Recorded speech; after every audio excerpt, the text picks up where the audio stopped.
एक व्यक्ति अमेरिका में रहते थे, वापस आए हिंदुस्तान, देखे पूजन हो रहा था, मूर्ति की प्राण प्रतिष्ठा थी।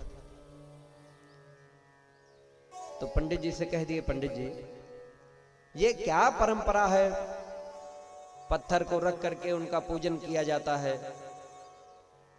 भाई अब तो अमेरिका से आए हैं ना, तो उनको कहां भारतीय संस्कृति अच्छी लगेगी।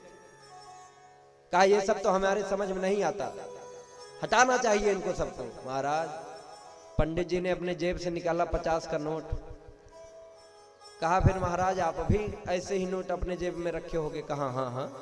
कहा फिर कागज के टुकड़े को क्यों जेब में रखे हो, फेंक दो। कहा गजब की बात महाराज, आप भी करते हैं।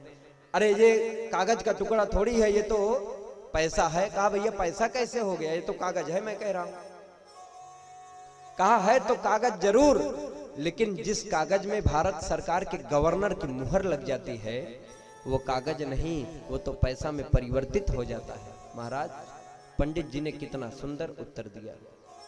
कहा सुन लेना फिर अमेरिका के वासी, जिस कागज में भारत सरकार के गवर्नर की मुहर लग जाती है वह कागज कागज ना होकर के पैसा में परिवर्तित हो जाता है। उसी तरह से हमारे भारत की परंपरा है, किसी पत्थर को ला करके अगर विद्वानों को बुला करके प्राण प्रतिष्ठा करा दी जाती है वेद ध्वनि के साथ, तो वह पत्थर पत्थर ना होकर के भगवान बन जाता है।